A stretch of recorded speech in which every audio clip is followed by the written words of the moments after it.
Well, not as usual, but yeah. Hello, everybody. Hi, My name is Darren, and I'm Graham. and we have watched the film Cold in July. Have you heard of it? You talking to me? The camera? That was my De Niro impression. Tell us the story of Cold in July without giving it. Do the setup because there's lots of spoilers. Okay, so it's a multi-genre film. Just to give you that heads up. It's about a guy, and he's got a nice little family unit. Yeah, he's got a wife and a kid. Yeah. Yeah, if you consider that lives nice. He lives in a Cliched, if small. anything. Yeah. He lives in a small town in America somewhere. In 1989. He lives in 1989. Oh yeah, he does live in 1989. It's Michael C. Hall, who is best known for his role in Dexter, the TV series, where he's a serial killer. Yeah.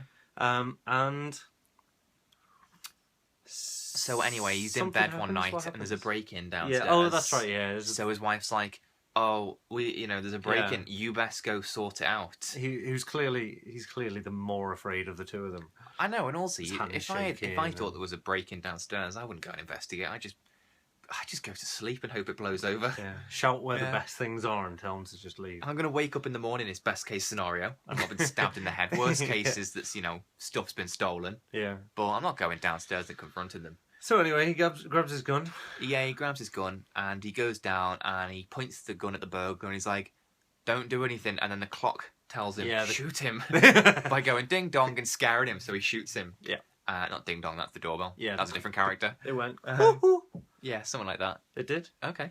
The cuckoo clock, So he kills the intruder. which is funny actually, because it's like an alarm, but also for cuckoo, like crazy, like. That's true. Yeah. He's gone cuckoo. Time for craziness. So he kills the intruder, and then the police are like, "Oh, don't worry about killing him. He was in your house. He shouldn't have been." Yeah. They were completely fine with it. Yeah, it's not a problem. Anyway, his crazy dad just got out of prison. See ya. Yeah. Good luck. He's on parole. He's Yeah. So then kind of chaos ensues really, and we don't want to say any more than that because if you've seen the film, you'll know that it changes story every 3 seconds, or not. It changes story, but the story changes every 3 seconds, which is amazing because you just have no idea where it's going. It doesn't. Yeah, it's like progress in a normal way. Yeah, it's just really random things keep happening, or you'll think it's going to do one thing. Mm-hmm. Like for example, I thought from what I knew that because it starts with him like that, killing an intruder, and then the crazy dad being on the scene. I thought it was going to be like a bit like History of Violence with Ed Harris threatening, the kid all the time, which it did start off as a bit. And I thought it was going to end with some sort of Straw Dogs-esque home invasion thing, with Michael C. Hall after defending himself from a load of gangsters. And it just doesn't do that in the slightest. No. And every time it changes, you think, okay, well now I know it's going to do that. And then it changes again, you're like, what the hell is going on? So it'll go down that path, but then some other character that we didn't really know that well will just come into the story and do some really mad shit that just changes everything. You're like, oh, I don't know where this is going. Yeah. As soon as Red Bitch turns up. Yeah. Don Johnson is in this movie, who people might know from Miami Vice, right? The original TV show. Obviously, is Crockett, and he was in Django Unchained as one of the whatever you call them, white people that owned slaves. The slavers. Yeah, one of them. Right. And he's really good in it. Don Johnson, I thought was phenomenal. In fact, I thought they were all really good. There's Don Johnson, who's best known for rolling his sleeves up in the 80s. He was really good. There's Michael C. Hall, who was best known as a serial killer in that TV show. Good to see he's stretching his acting muscles by only killing a couple people this time. Yeah. And then there's Sam Shepard, who crops up in loads of things now and again, but only for like 4 seconds at a time. Like he's briefly in Assassinated Jesse James, and he's briefly in the Brad Pitt one by the same director, Killing Them Softly. And I think that his role in this, and he's briefly in Mud, I think his role in this is bigger than like his last 12 films combined, which is good because he's good. I picked that number out of the sky, don't test me on it. Right, okay. All right. So the actors are all phenomenal. Yeah, they did a good job. It's a really entertaining film. Yeah. And thanks to everybody as well. Like everyone has got their hand to, Oh yeah. Everyone's got a part to play. I just remembered another character in it, which then leads me on to everything else. Is that the one thing that I really loved about the film? Don't know about you. Is that it's clearly, made from fans of John Carpenter. Because it's got the sort of synthy techno score that makes his film so amazing, or one of the things that make his film so amazing. The early ones. And there's a character Well, okay. There's an actor who crops up in the film that is Wyatt Russell, who is Kurt Russell's son. Kurt Russell and Goldie Hawn. Goldie Hawn. Do you know that Kate Hudson isn't Kurt Russell's? is Bill Hudson's daughter. Did you research that as well? Yeah, so no, that's interesting because I think we assumed she was his daughter. Yeah.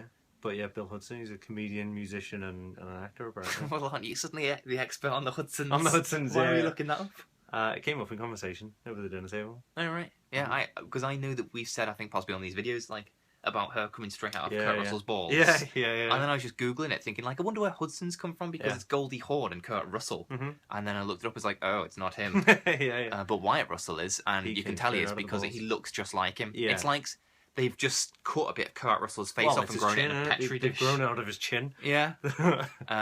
So that hammers home the John Carpenter reference, I think, even more, because obviously Russell and Carpenter work together all the time. And there are shots, particularly without giving anything away. Okay, I won't give anything away. There are shots of him where it just looks like Kurt Russell, like close-ups particularly, with particular lighting. Mm-hmm. So that's amazing. It's like they've deliberately tried to kind of like shoehorn Kurt's face into it.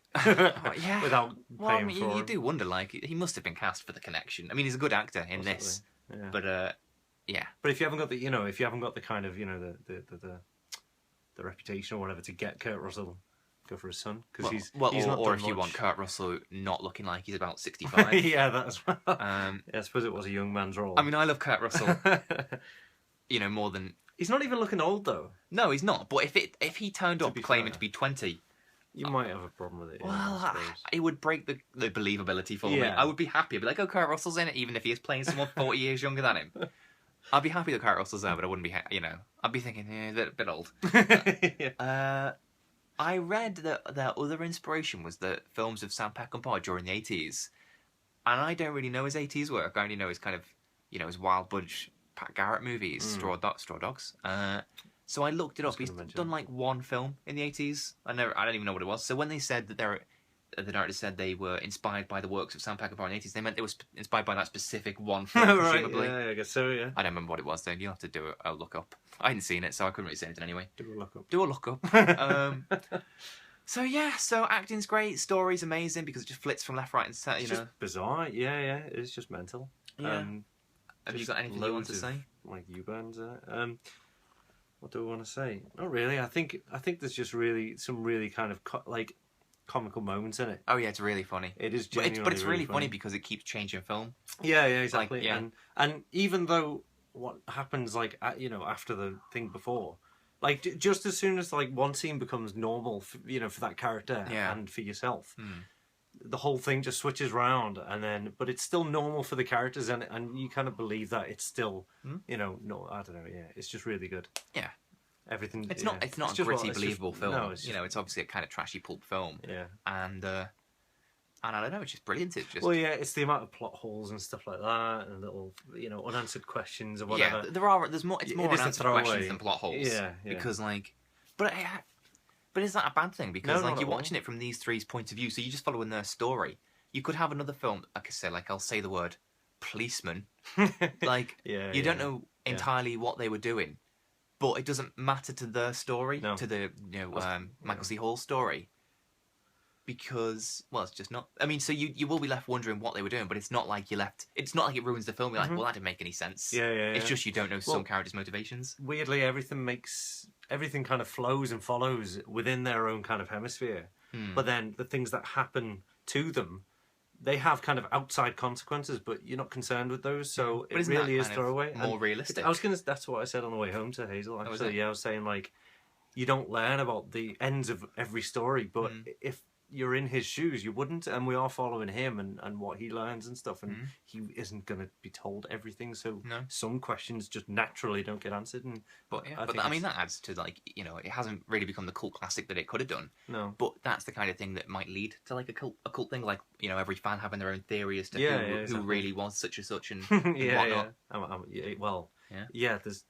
As soon as I think of a few unanswered questions, more pop up, and it's just But I don't know, it just kind of, it causes conversation, I suppose, and that's the importance of film. Do you know who I think the original person was? Go on. Bill Hudson. Yeah, maybe. Yeah, get rid of him. Get Kurt Russell back on the scene.